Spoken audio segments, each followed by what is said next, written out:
भारत का एक ऐसा मंदिर जहां औरंगजेब को बजरंगबली ने मार लगाई थी। ऐसा क्या हुआ था इस मंदिर में और क्या खासियत है इस जगह की, और भारत में कहां स्थित है ये मंदिर, सब कुछ जानेंगे आज के इस वीडियो में। वीडियो पसंद आए तो वीडियो को लाइक, शेयर और चैनल को सब्सक्राइब जरूर करें। पर वीडियो शुरू करने से पहले कमेंट बॉक्स में एक बार सच्चे दिल से जरूर लिखें, जय बजरंगबली। तो चलिए वीडियो को शुरू करते हैं। आज से करीब 1000 साल पहले 12वीं शताब्दी के लगभग काकतीय वंश के राजा प्रतापरुद्र द्वितीय अपने राज्य से बहुत दूर घने जंगल में शिकार खेलने गए और शिकार खेलते खेलते ही अंधेरा हो गया। जब वह बहुत थक गए तो उन्होंने सोचा कि इसी जंगल में रात बिताई जाए। रात में राजा वहीं एक पेड़ के नीचे सो गए। अचानक आधी रात को उनकी नींद खुली और उन्हें सुनाई पड़ा कि जैसे कोई भगवान श्री राम के नाम का जाप कर रहा है। इस घटना से राजा अत्यंत विस्मित हुए। उन्होंने उठकर आसपास देखा और थोड़ी दूर ढूंढने पर पाया कि वहां पर एक हनुमान जी की मूर्ति ध्यान मुद्रा में बैठी हुई है।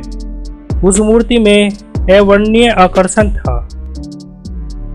ध्यान से देखने पर पता चला कि श्री राम नाम का जाप उसी मूर्ति की तरफ से आ रहा था।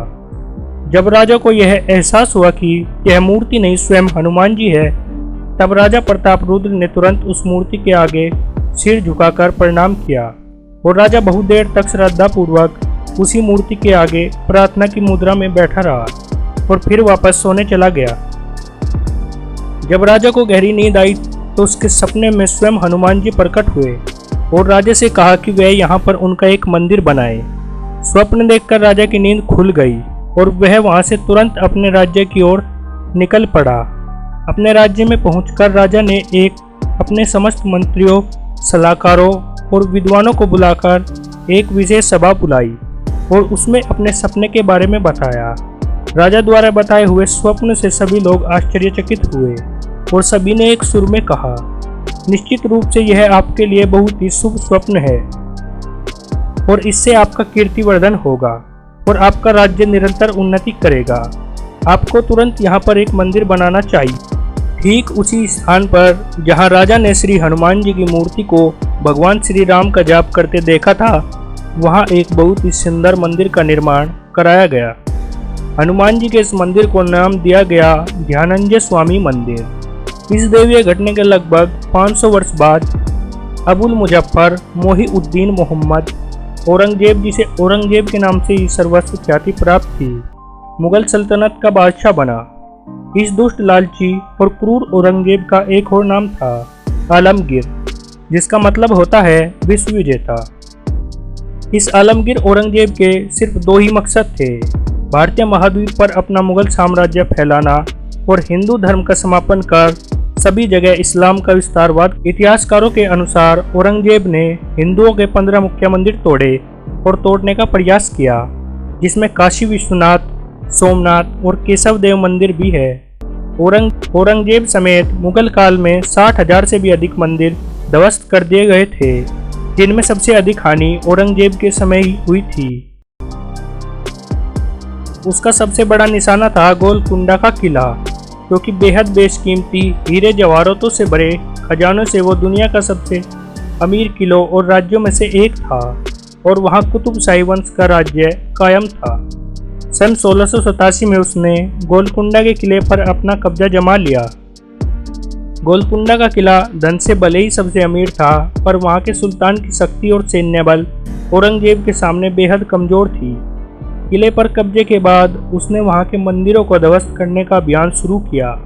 मंदिरों को ध्वस्त करते हुए वह हैदराबाद के बाहरी इलाके में बसे एक हनुमान मंदिर में पहुंचा और अपने सेनापति को इस मंदिर को गिराने का आदेश देकर वहां से चला गया। औरंगजेब का दुर्भाग्य था कि ये वही ध्यानंजय स्वामी का मंदिर था। मंदिर के बाहर आलमगीर के सेनापति ने कहा कि मंदिर के भीतर से सभी पुजारी, कर्मचारी और भक्त बाहर निकल आए, वरना सबको मौत की नींद सुला दिया जाएगा। मृत्यु के भय से थरथर कांपते मंदिर के अंदर मौजूद सभी पुजारी एवं अन्य लोग भगवान श्री राम के ध्यान में लीन श्री हनुमान जी को प्रणाम कर इस विपदा को रोकने की प्रार्थना करते हुए बाहर निकल आए। सेनापति अपनी सेना की तरफ मुड़ा और उसे मंदिर तोड़ने का आदेश दिया। अगले कुछ क्षणों में क्या होने वाला था ये किसी को नहीं पता था। इस बात से अनजान मुगल सैनिक मंदिर तोड़ने के हथियार लेकर एक बहुत बड़ी बेवकूफ़ी करने के लिए मंदिर की तरफ बढ़ने लगे। फिर पहले सैनिक ने जैसे ही अपने हाथ में हथौड़ा लेकर मंदिर की दीवार पर प्रहार करने के लिए हाथ उठाया तो वो मूर्तिवत खड़ा रह गया, जैसे बर्फ में जम गया। फिर एक के बाद एक सैनिक की यही दशा होती गई। मुगल बादशाह के सैकड़ों मंदिर तोड़ चुके सेनापति के लिए ये एक बहुत बड़ा झटका था। उसने तुरंत पलटते हुए सेना को आदेश दिया कि फौरन बादशाह सलामत के दरबार में हाजिर हो। सेनापति खुद औरंगजेब के सामने पहुंचा और बोला, जहां पना आपके हुक्म के मुताबिक हमने उस हनुमान मंदिर को तोड़ने की कोशिश की, लेकिन हम उसे तोड़ने के लिए 1 इंच भी आगे नहीं बढ़ पाए। जहां पना जरूर उस मंदिर में कोई रूहानी ताकत है। मंदिर के पुजारी ने भी कहा था कि हनुमान जी हिंदुओं के सभी देवताओं में सबसे ताकतवर देवता है।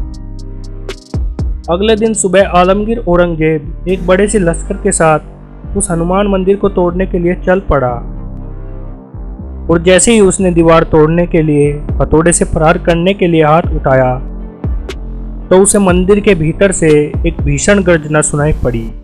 वह इतनी तेज और भयंकर थी कि कान के पर्दे फट जाए, जैसे हजारों बिजलियां आकाश में एक साथ गरज पड़ी हो। काल को भी कपा देने वाली उस भीषण गर्जना को सुनकर वो पागल होने वाला था, लेकिन अभी उसे और हैरान होना था।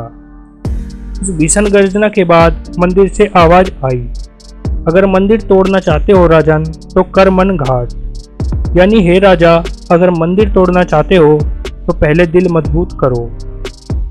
डर और हैरानी से भरा हुआ औरंगजेब इतना सुनते ही बेहोश हो गया। इसके बाद क्या हुआ उसे मंदिर के भीतर से आते इस घनघोर गर्जना और आवाज को सुनकर वहां खड़े पुजारी और भक्त समझ गए कि ये उनके इष्ट देव श्री हनुमान जी की आवाज है। उन सभी ने वहीं से बजरंगबली को प्रणाम किया। उधर बेहोश हुए औरंगजेब को संभालने के लिए उसके सैनिक दौड़े और उसे मंदिर से निकालकर वापस किले में ले गए। हनुमान जी के शब्दों से ही उस मंदिर का नया नाम पड़ा, जो आज तक उसी नाम से जाना जाता है, करमन घाट हनुमान मंदिर। इस घटना के बाद लोगों में इस मंदिर के प्रति अगाध श्रद्धा और इस मंदिर से जुड़े अनेकों चमत्कारिक अनुभव लोगों को हुए। तो दोस्तों, यदि आपको यह वीडियो अच्छी लगी हो तो वीडियो को लाइक कीजिए और चैनल को सब्सक्राइब कीजिए। Thanks for watching.